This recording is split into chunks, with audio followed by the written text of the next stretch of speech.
Bad Vibes Club podcast. My name's Matt, I'm your host. I'm sitting in a very warm room. I am drinking water with lemon. Earlier I had an iced coffee. I'm watching Wimbledon. Children are off school. People are loading up roof racks. Some people are wearing sandals or flip-flops. I'm wearing Crocs. And you're listening to this podcast. So that can only mean one thing. It's summer. So this podcast is a bit special because we haven't got an interview and it's not something that the Bad Vibes Club has commissioned or made. This is actually someone else's podcast and we're going to host one of their episodes. The podcast is called 709 is a Lovely Time and it's by Siân Robinson Davies and Robert Bidder, who are two wonderful people. They've got 4 episodes of the podcast up on SoundCloud. If you go to soundcloud.com/70 like oh dear 709 is a Lovely Time, and they'll all come up. They've got wonderful titles. First one's called Ordinary People, The Special People, and Pickled Radish. But the one we're going to play is called Hash It Out on the Reptile. It's quite hard to describe how great this is. It's a mixture of music and I guess poetry and stories. I think the best way of describing it is probably through what Rob and Siân sent in an email. And then we can just get straight into it. They're pretty short. It's about 15 minutes. And I won't bother coming back to say goodbye at the end because I'll let Rob and Siân lead you out of the programme. If you like it, then go and visit soundcloud.com/709 is a Lovely Time and listen to the rest of the episodes, which are all great. Okay, so Siân and Rob said this. We made the 4 episodes in 6 days over a 2-year period. We used to study together in London and lived in a mouldy flat in New Cross, but never made anything together. Siân now lives in Edinburgh. What better time to collaborate than when we are living hundreds of miles apart? We visited each other for weekends to work on it, providing a nice excuse to hang out. We wanted to write some stuff, so we started by doing writing games where we were generating material together quickly and not worrying too much about what came out. Then we did a bit of editing and recording. We put it all together fairly quickly. Rob had the music sections lying around unused. Rob also makes videos and is in the band Dog Chocolate, and Siân writes fiction and does stand-up. And I would really suggest you go and check out Dog Chocolate because they're incredible, and also check out Siân's performance and stand-up, which is all on her website. You can put in their names on Google and you'll find them. They're great. But now we've got Hash It Out on the Reptile. Episode 3 of 709 is a Lovely Time. Okay, enjoy. 7. Oh. 9. Hello. Okay. That's fine.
Oh, hello, Siân. Hey, Rob. How's it going? Oh, it's nice bumping into you. Yeah. Where are you off to? I'm actually just walking up the road, just to the shop. Oh, yeah. What about you? What's that? What you got there? Oh, I bought it the other day. Yeah. From yeah. I bought it from Tiger. Yeah. Cheap. It's really cheap, Yeah. but it's cool, isn't it? Yeah. I And didn't think Tiger sold things like that. I thought they sold more like little pencil sharpeners and stuff. yeah, they sell puzzles. They sell Yeah. games, and they sell household stuff. But that's it's like holographic or something. Yeah, it really spoke to me when I saw it. I thought, that's me. That's really me. I mean, I can kind of, it looks a bit like you. Well, it looks like it Well, Or it's like looks like your personality. That's what I mean. Oh yeah. I didn't obviously think you don't look like that. It doesn't look like. Well, I hope you. not. I hope not. But there's something about it. I think what it. So I was watching. Do you ever watch your astrology? What's coming up for you in the month? There's like a lot of astrologers. Watch it like on TV. On YouTube. Oh right. On YouTube. YouTube. Yeah. I've never said it out loud actually. YouTube. You've never said it out loud. No, YouTube. It's my tube. Anyway, yeah, sorry, astrology. So yeah, so they have. Do you mean like your horoscope? Is that what you mean? Yeah, your horoscope. Oh, right. Yeah, they have like astrologers on YouTube. Yeah. And they tell you, oh, if you're a Leo, for example, they say, oh, okay, this is July's forecast for Leo. Okay. This is what's going to happen to you. Yeah. Your moon is going to be in Virgo, and the sun's going to be in Jupiter or whatever. And do they tell you what that means, or do you just have to know? Yeah, no, they tell you. They tell you. I mean, like that. Otherwise, you just could do it yourself, couldn't you? So, what did you? So, have you just had one? So I just watched one on YouTube, and they said that because of my celestial arrangement at the moment, that I felt like I could express myself through my body in new ways. Through clothes I was wearing, I could have a haircut. And that's what led you to this then. Well, so straight when I saw it, I was like, that's what this means. Yeah. This is what I can. Because it's gonna like really amplify your general expressions, isn't it? I think that I can already feel my social life change. I can feel things are happening. Yeah. It is like there's something different about you. Definitely, there is. But I feel great. Yeah. It's making me feel great. And how much was it? Like $2.99. Well, maybe I'll get one. Would that work for me, or because I'm Pisces? Would that be? Well, I don't. I mean, I don't think it's necessarily got to do with your sign. I think it's got to do with the way you're feeling at the moment. Right. So. And it just. Could I have a go with yours? Could I? Yeah. Okay. Yeah? Okay. Yeah. Okay. Okay. Here we go. So do I just? Oh, okay. Yeah. Just take it like that. Oh yeah. And be careful with it. Be careful with it, Sean. All right. I am. Okay. How does that feel? Oh yeah. Oh, it's sort of like, but it's Wait, no. That's. Oh no! I think don't move around like that. I need to get. I just want it to get off. Okay. I've got it. It's off. Oh, what the fuck? You've done something to it though. It was like that already. No, it wasn't. It was like that already when you gave it to me. I told you to be careful with it. Well, it was like that already, and it just felt funny, and it, It's fucked. Well, I'll get you another one. It's $2.99, isn't it? It's easy for you to like. It's not just the $2.99. It's the significance of the moment, though. But wait, it's not. What? Why is it? Well, like, look at it. It's doing. It's now. It's kind of. What? It's kind of radiating something. What's that? Oh, maybe that's what it's meant to do. It's meant to do that. You hadn't opened it properly yet. That was just that wrapper bit was meant to come off. That's great, isn't it? That is great. That's going to work much better now. That's really great. They should come with instructions. How are you supposed to figure that out by yourself? In Swedish or something. Yeah. Oh, this is going to be. Oh, yeah. Oh, that looks much better on you as well. That's really looking nice now. Yeah. Thank you, Sean. Yeah, actually. no problem. Thank you. It's just I'm sorry that. a happy accident, eh? Yeah. I mean, I felt like I do. It's yeah. I mean, really it was angry. Just yeah. I was quite angry, yeah. but now I couldn't have accounted for this. This is brilliant. Well, I'm going to actually just head off and get myself one. Yeah, well, I can show you. I can show you that'd be nice. Where they're stopped, actually. Okay, yeah. we'll just we'll head off. Yeah, maybe we can stop by Greg's on the way. Oh, that'd be nice. Yeah, I like a nice cheese and egg pasty. Yeah. They've gone up in price, Tax in it.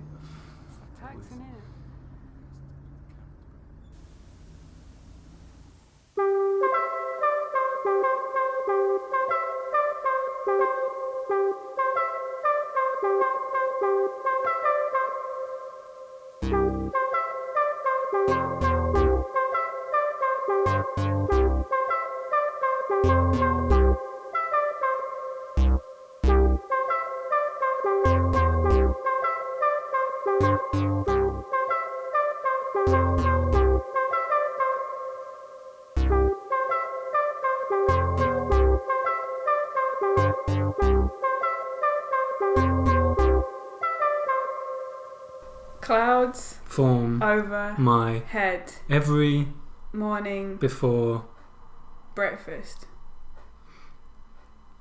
I Have been wondering how to dissipate the clouds. and The answer is yogurt and kindness.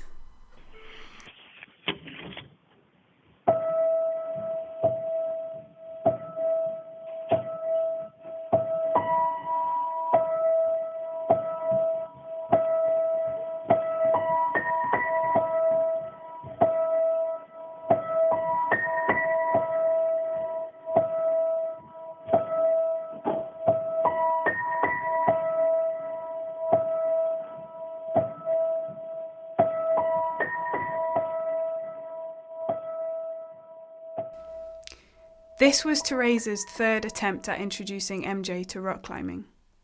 She had hoped he would warm to it, but his face remained in its fixed expression of performed boredom. She asked him to check her belay and harness, which she'd mistied to test his observation. He glanced at the piece of metal, threaded with rope, lying in her hand and shrugged his shoulders. Reminding herself of the power of eternal patience, she steadied her voice. Look, MJ, this is serious. When you climb up there, it's me that's saving you from falling to the ground. And if I've made a mistake, you need to check this. You need to be sure that I've got you. MJ glanced over at his granddad, Patrick, who was sitting in the car parked at the edge of the quarry. Teresa's dad had shown her how to rock climb when she had been MJ's age.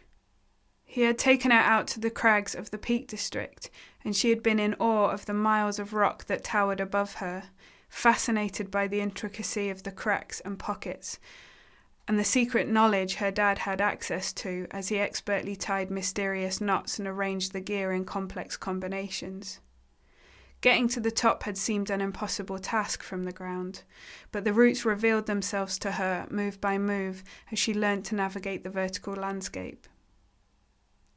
Her dad had taught her with a seriousness she wasn't used to from him, indicating that this was an activity that needed concentration and respect. She rethreaded the belay device correctly, talking MJ through the difference. Right, you ready? MJ nodded without enthusiasm. He stepped up to the base of the rock and took hold of a rounded point directly in front of his face. He placed his right foot on a ledge by his knee and pulled himself up. She wanted to be close to MJ. When she had first become a mother, she made plans to teach him all the things she knew, sharing with him the things she found exciting, explaining to him the importance of responsibility and care for others. But now it was a good day if he looked her in the eye. Often her frustration would turn to anger and she would shout at him, telling him he should talk to her or wash the dishes or whatever the issue was at hand, and afterwards she would berate herself knowing that her short temper was not the way to gain a sense of understanding or connection. It was like they had got stuck in these roles and she didn't know what to do to escape them. She watched him, now hanging, dangling a metre off the ground, grappling listlessly around in front of him in an attempt to find something to hold on to. She pointed to a hole for his right foot and tried to direct his attention to a ledge for his left hand while he shouted, "Where? Where do you mean?" He was getting frustrated and his haste was preventing him from making any progress. Patrick watched the two at the base of the rock from the car. The boy, awkward in his changing body, was writhing around on the end of the rope like a fish caught on a line. He watched his daughter, now a confident climber, a strong woman, gesturing with one hand while she locked off the rope with the other. He thought back to when he had first taken her climbing. He had wondered if she was going to be nervous, but she hadn't been. She'd been curious. Back then his limbs had been strong and he had been able to lift her without a thought, the metal and ropes filling his rucksack. Now he sat here in a car, nervous of the chill in the air outside. MJ was halfway up the rock face now at about the height of a 2-story house. The slate quarry was dark grey and cut jagged from the industry of the past. Cracks crisscrossed around in front of him, forming crevices for him to put his hands into. He had made the last 5 or 6 moves in easy succession and he was gaining confidence. He looked behind him and saw the car below where his granddad sat, and beyond the road the rolling hills. He looked down and enjoyed the rush in his stomach and the slight sickness in his knees. He couldn't see his mum now. A strong breath pushed out of his lungs as he used both hands to pull himself up onto a ledge, twisting his right knee inwards to get leverage. This is what she wanted to see. She wanted to see this enthusiasm, this enjoyment, and he felt that want so strongly that it hid deep down inside him when he was around her. He didn't know why he denied her such an easy pleasure. It had come to feel like such an enormous cost to grant her a smile. His foot slipped and he fell back into the rope that quickly pulled taut. She was holding him. He couldn't see her, but she had his weight down there, the rope held tight, preventing him from falling. Images of rope slipping through fingers and knots unravelling flitted through his mind as he scanned the rock face for a way to support himself again. Once at the top he relaxed, the rope held by an arrangement of slings and carabiners that Teresa had set up. He made his legs straight like she had told him to, pushing his weight back into a sitting position in the harness. He took some time to look at the view and saw his granddad tiny below him, now out of the car leaning on the bonnet. He shouted, "That's me!" into the quarry, his words rolling around the rock crater like giants' footsteps. Gradually he was lowered, forcing him to walk backwards down the route he had just climbed. His feet on the ground, he hocked up phlegm and spat on the earth while his mum packed up the equipment. What is this sound?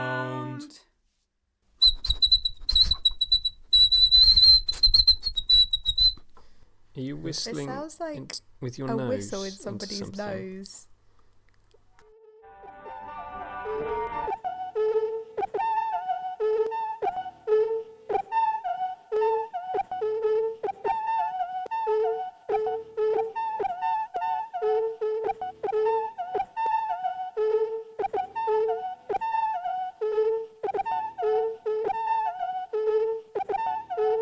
Grain of uncooked brown rice stuck under a long fingernail.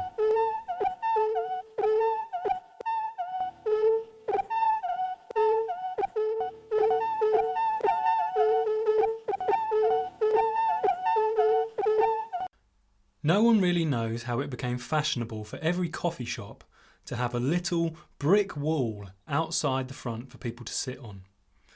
Each wall was a creative endeavour in its own right, and a new, clever wall, say with a series of curves or innovative structural concerns, attracted new customers to the coffee shop. Costa and Cafe Nero just painted their names and logos on theirs, trying to keep up with the newest trend, but they just didn't really get it. Experts conducted studies and suggested a correlation between wall shape and enjoyment and taste of beverage. However, after scientists proved an irrefutable link between coffee and early death, pretty much every coffee shop closed down. They tried to switch their product, selling coconut water and hemp floats instead, but it wasn't the same. In the space of a year, the UK went from having an average of 20 coffee shops per square mile to only having 2, one in Halifax and another in Teddington. The empty shops mostly turned into estate agents, but people couldn't let go of the practice of sitting on those little walls, and so it became a tradition to always complete any kind of transaction or negotiation on a tiny wall. That's why you always see them outside banks and betting shops now. The most popular design of the past was in the shape of a crocodile, which is where the phrase "hash it out on the reptile" comes from. Meaning, of course, to come to a mutually advantageous business deal. Can We get together sometime and talk? can We get together some time and talk? things Through.